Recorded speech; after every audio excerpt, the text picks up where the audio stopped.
1 நான் படிக்கிறேன். கர்த்தரை துதியுங்கள், அவர் நல்லவர், அவர் கிருபை என்றும் உள்ளதென்று இஸ்ரவேல், அவர் கிருபை என்றும் உள்ளதென்று ஆரோனின் குடும்பத்தார், அவர் கிருபை என்றும் உள்ளதென்று கர்த்தருக்கு பயப்படுகிறவர்கள் சொல்வார்களாக.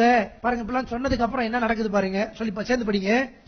நெருக்கத்திலிருந்து கர்த்தரை கூப்பிட்டேன், அவர் என்னை என்னை கேட்டருளி விசாலத்திலே. எங்க இருந்து கேட்டார்? நான் இருக்கிறதே பிரச்சனையில, நான் பிரச்சனையில இருந்துகிட்டு நான் பிரச்சனையை பேசல.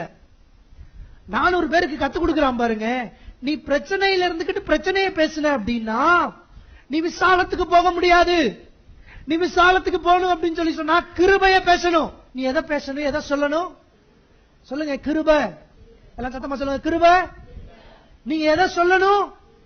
யார், எந்த மனிதன் கிருபையை உயர்த்துகிறானோ, எந்த மனிதனுடைய வாயில கிருபை இருக்கிறதோ, எந்த மனிதனுடைய வாயில முழுவதுமாக தேவ கிருபை அடங்கி இருக்கிறதோ, கர்த்தர் சொல்றாரு, அவனை நான் எங்க கொண்டு போறேன்?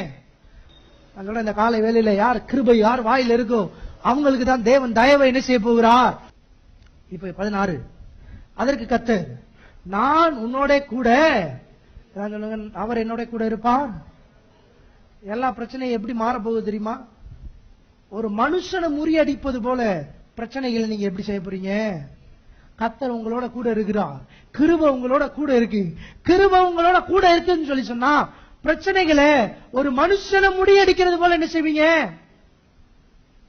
சொல்ல இருக்கிற பலம் போதும், இருக்கிற பலன் போதும்.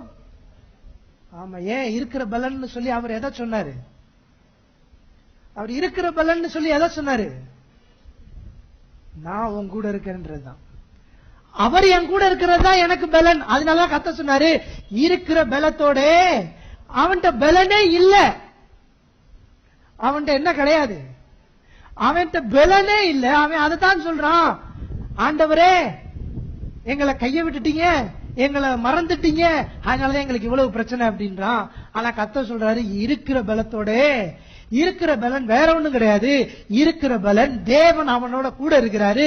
அவனை விட்டு விலகல, அவனை விட்டு கைய விடல, அவனை விட்டு போகாத தேவன் அவனோட இருக்கிறாரு. அதைத்தான் கர்த்தர் சொல்றாரு, நான் உன் கூட இருக்கிறேன், அந்த பலன் உனக்கு போதும், நீ எல்லா பிரச்சனையும் ஜெயிக்க முடியும். ஆமென். 104:3 படிக்கிறேன். அவர் உன் அக்கிரமங்களை எல்லாம் மன்னித்து உன் நோய்களை எல்லாம் குணமாக்கி உன் பிராணனை அழிவுக்கு விலக்கி மீட்டு உன்னை கிருபையினாலும் இரக்கங்களினாலும், உன்னை எதனால் முடிசூட்டி, அதை பார்க்கணும் பாருங்க. கர்த்தர் தலையில என்ன வச்சிருக்கிறாரு? கிருபை என்னும் கிரீடத்தை தலையில வச்சிருக்கிறாரு. அப்புறம் வெளிப்படுத்தல் 3:11 சீக்கிரம், இதோ சீக்கிரமாய் வருகிறேன், ஒருவனும் உன் கிரீடத்தை எடுத்துக் கொள்ளாதபடிக்கு உனக்குள்ளதை. கர்த்தர் சொல்றாரு பாருங்க, பரிசுத்த ஆவியானவர் அப்போஸ்தலனாகிய யோவான் மூலம் ஒரு காரியத்தை சொல்றாரு, உன்னுடைய கிரீடத்தை யாரு எடுத்துக்கொள்ளாதபடி. யார் எடுக்க போறா உங்க கிரீடத்தை? உங்க மேல இருக்கிற கிருபையை யாரு தான் எடுக்க முடியும்?